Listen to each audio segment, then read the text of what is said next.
You guys, this is my first official book review on this YouTube channel. If you know anything or two about me, you know it's that I literally read books all day, every day, any second that I get a break. And even if I don't have a break, I'm probably also doing some reading.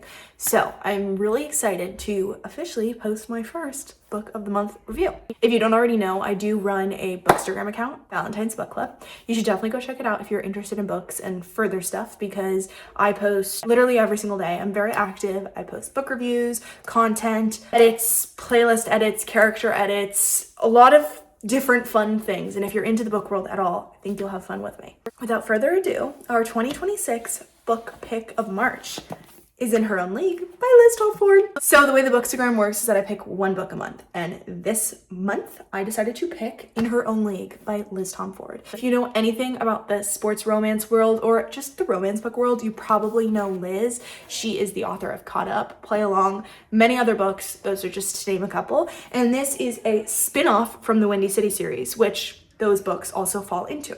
If you haven't checked out Liz, I'm gonna link her below, as well as my Goodreads review of this book, which is just like a shortened version, but this is more of a prolonged reaction-based video. To be honest, Liz is truly one of my favorite romance authors. I think she does and hits the genre with all the tropes we want.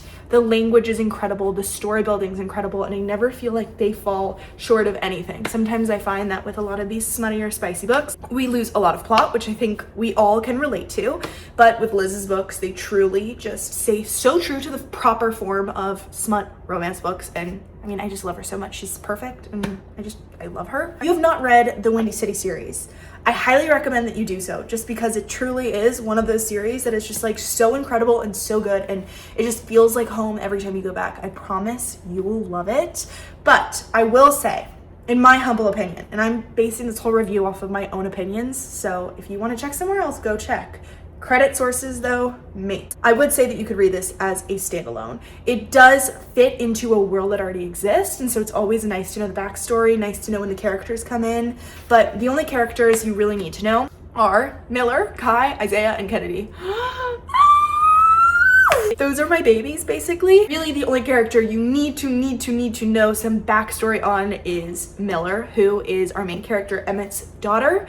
She has her own story in her own Liz Windy City book, which you literally have to go read right now, because it's like, that's probably my favorite book, because I just love Kai and Miller so much, but I also love Isaiah and Kennedy like the most, and Play Along is just so fucking good. So yeah, this book follows Emmett Montgomery, who is our field manager, otherwise known as our baseball coach for our Windy City baseball team.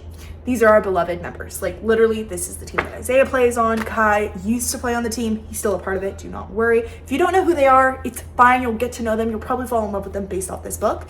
But Emmett is the coach. Emmett used to play, and then he kind of gave up his career because he had to raise his daughter once his ex-partner died.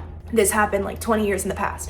Don't worry, we'll get into a little bit of that, but not too much of it. He's not like head over heels for this woman still, but he loves his daughter. He's very close to her, and he loves the memories he has with her mom. Anyways, it's all in the past. Emmett's going about his life, and it's chill, right? Because he's a field manager. Like, he's got a lot to do. He's heavy on this baseball team. Big, important position. So my man is busy. My man is booked and busy until we find out that our little Windy City baseball team has been taken over by the one and only Reese Remington. Oh! This is the best female main character I have read about in a long time, you guys. She is strong, she's powerful, she is confident, she is headstrong, and she knows exactly what she wants. I love Reese so much. She's got a blonde short bob, which if you can't tell, I've been in bob phase for a long time, way shorter. This is the first time I'm letting it grow. I love a female main character with a bob. She is our curvy queen, and she is literally so passionate and talented at what she does. So when she walks into this baseball team, and a little Mr. Emmett Montgomery is like, whoa, whoa, whoa, why are you taking over my team? What do you know? You're a woman. Let me just say, she proves him wrong, and real fast. That's basically your gist of where we're at, okay? And obviously, it's a romance story, so we know they're gonna fall in love. That's what happens. But there is so much buildup. And one thing I love about a book is when the buildup is strong, when it makes you work for it. I swear that these two don't even kiss until, look at the page I just opened to really quick. Page 201. And I wasn't flirting with her. You were laughing with her. I mean, hello? Maybe they had like touched at this point a little bit, like a graze. Nothing crazy though. And we've got a moment like that. This is literal romance gold. Romance gold. I love a slow burner. I really do. So I was really grateful for this book. I thought that their chemistry was incredible. The way it built up, because it was basically just him not believing that this woman who got to take over the team, by the way, how did I forget this? Reese is taking over for her grandfather. Her grandfather has owned this team, has built this team, and now he's retiring. So he's letting his granddaughter take over. So naturally, Emmett has his doubts. He's like, does she really know anything about the baseball industry? Does she even know how to play baseball? Does she know how baseball works? You know what? Fair questions, but the doubts come from the fact that she's a woman, which is a overlying theme of the whole book about being a woman in power, a woman in a high position. And I really appreciate Liz for writing so thoughtfully, because it really does tell such a story and it's so strong. And the feelings that we get from Reese, as well as the feelings we get from Emmett reacting to the pressures and the criticism that Reese has on her, it's just a really cool story to see, and I haven't read one like that in quite a long time. This is an instance of a book where he falls first and he falls harder. And you know what? That is going to do it for me every single time. Every single time he falls first and he falls harder, I'm sold. I'm buying the book. When I went into this, I didn't really know what I was expecting. I just knew that he was like a gruff single dad. There was a little bit of an age gap, workplace romance, and I was like, yeah, this sounds like the book for me. Sold. And I bought it, okay? Because of course I bought it. I also trust Liz with everything. But it turned out to be so much more than that. There were so many moments in this book that had me gnawing at the bars of my enclosure. Seriously, I just want to read you guys a couple just so you can just see what I'm talking about. Miller, Emmett's daughter. They're all at this picnic, right? Let me set the scene for you. They're all at this picnic, right? And Emmett was like, you know, Reese is gonna be there. Whatever, Reese is gonna be there. So he's sitting with Miller, his daughter, and his daughter says, should I call her mommy? You can always trust Miller to come in with some sort of snippy, quick, fast remark, and that's why she is my number one girl. I annotate my books as we go, guys. Also, if you check out my Instagram, there's like tons of annotations on there that I post. It's a big part of what I love about reading, is getting to write on it and then come back to it and be like, what was I thinking? Or why was I reacting this way? Now I have a different reaction. I think it's such a cool part of reading. So you can check that out on my Insta. But I also didn't edit to that because Miller truly is just my number one girl. Like, as always, I've written that literally everywhere. I went a lot of years without knowing you, Reese. I can thank you for finally being here if I want.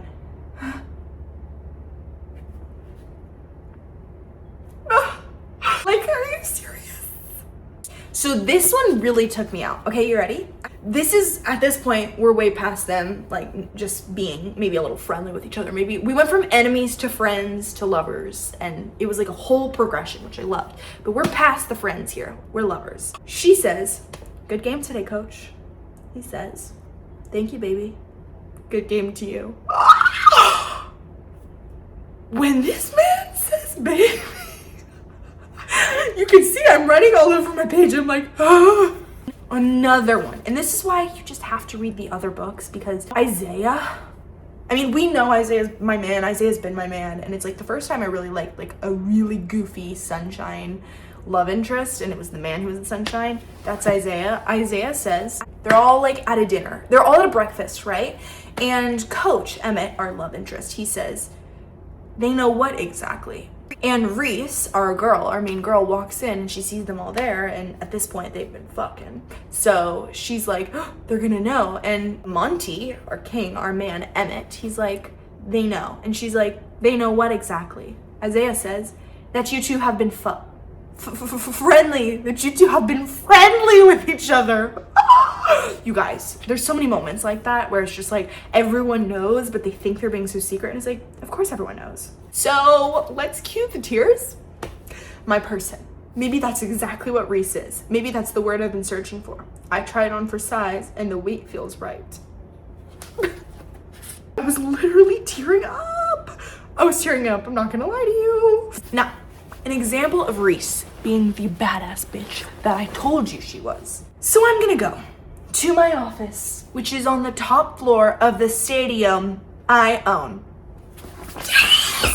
Yes! Yes! Please, get these men out. There's so many men in this book who question her, and every single time she is going to come in, she's going to literally smack them smack dab in the face, because what the hell are they talking about? She is truly the definition of a woman. And that's what I'm gonna, Reese Remington, the woman that you are. One of those instances where, and it's like, I'm gonna rent us a car and we're gonna go on a little trip, right? So I'm reading it and I'm like, little trip, where are y'all headed? Like, you guys gonna go to a hotel, like a little vacation, staycation. They show up to this place and there's a lake house. The lake behind it acts as a serene backdrop, and it's exactly what I needed at the time I bought it. Yeah. Every single time a man in a book reveals he owns a house for some reason, it's gonna do it for me every single time. Especially when we know they own a house, but then they reveal they own a second house and it's a lake house. Something about a businessman. That is always gonna do it for me. I got butterflies just thinking about it. Another one for you. The team is here, as are a couple of other athletes who play for Chicago. 2 hockey players and a basketball player. And a couple of other friends as well. You guys, it's our Windy City friends. Like, just tears, basically. And you know what? Whatever. Rio. Now, another instance of why Miller and Emmett is the best father-daughter duo you can get. But you love your job. Yeah, but I love Miller. Oh shit, she smacks her in the chest with the back of her hand. You're in love with her. Of course you are. Miller every single time is gonna know the tea, and this is why she's my girl, which is literally what I wrote. This is just one of those books where I don't have many negative things to say about it. I think the best way that I can put it for you is if you are looking for a workplace enemies to lovers, or maybe enemies to friends then to lovers pipeline, you're gonna get it here, especially if you want a little bit of an age gap, a little bit of a forbidden romance type of thing. Also, if you just want to be totally and completely transported to a world, I would say Liz Tomforde is always that author who is going to build this world for you where you actually feel like you might know a thing or two about baseball. Listen, I love sports. I grew up watching sports. I actually grew up supporting the Yankees. Sorry if you're not a Yankees fan. That being said, I don't know too much about the sport, but she makes me feel like I could actually go out there and be an ESPN announcer. Like, I could go out there and I could actually be on ESPN. I will tell you this, the cool thing about this story is that there's this whole underlying theme of women in the workplace and men supporting women who are in power. And I always find it really cool when the author is able to make this couple that supports and uplifts each other, no matter that the woman is making more money than the man, or vice versa. In this case, she is our money maker. He still makes the money. I mean, he's got enough for that nice ass lake house. But I always love when the man supports the woman no matter what. And of course that's how it should be. But I've read quite a few romance books where I'm just like, what's this dynamic? What's this power play happening? Like, I don't appreciate it. I appreciated this one. Not really too many negative things to say about this, but I will just say, I always find that with romance books, I do have a bit of a hard time when the third act breakup comes, and I think we all do. And so, you know, when it happened here, I was a bit annoyed because I was like, you guys, we can work this through. Like, we're being dramatic about the fact that, like, the problem here clearly is that they can't be together because she's his boss. And, you know, if it gets out that they're hooking up, she's gonna get in trouble because she's a woman in power who's already under this crazy scrutiny from the media and from the people she works with. And he's just gonna be undermined because, like, oh, you're fucking with your boss. Of course you're getting to stay on. Because also another factor is that his contract is up for renewal. But I mean, this is our coach. Of course he's gonna get renewed for a contract. Like, that's the best coach in the league. Why wouldn't he?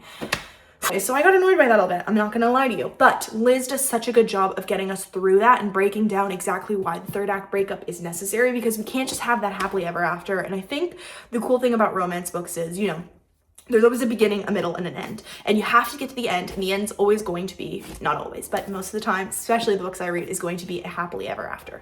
And the reality of life is that there is no happily ever after. Like, life is a happily ever after. We keep going and we keep fighting and we keep improving, and the fights don't have to be bad, but we keep having conversation. And so I do think the third act breakup is necessary because it teaches us that nothing can always be just like our idea of perfect. There is no like end goal. We're always working on it. And so that third act breakup is just an example of the life that comes after the book that we don't get to see. And so for that, I do appreciate it. And I also appreciate Liz for getting me through it, because that third act breakup is always so hard to read past. I'm not going to lie to you. I would rate this book, if I'm being like Saffron, 5 stars, because I really don't find anything wrong with it, and I just freaking love Liz Tomforde book, and I don't think there's anything wrong with it. And the thing about this is it's just an awesome spin-off. Like, at the end of the day, I would say anyone could go and read this and just have the time of their life. And one more thing I'm gonna say is that the smut that this girl writes is so good. If you're looking for a spicy book, I promise you're gonna get it in here, and you're gonna get tons of different scenes. That's the cool part. There's not like one defining scene that's like, okay, that's our sex scene, we move on. No, there's quite a couple. And I mean, I'm always appreciative of that. I love stolen glances. I love gym scenes. If you know, you know. And you get all of that and more in this book. So 5 stars from my very heart of hearts. And you know what? No, that's my rating. I give this book 5 out of 5 stars because it was just a good, happy, easy read. It's quick. I really was just turning the page every single night. Such a page turner, and I love a quick book.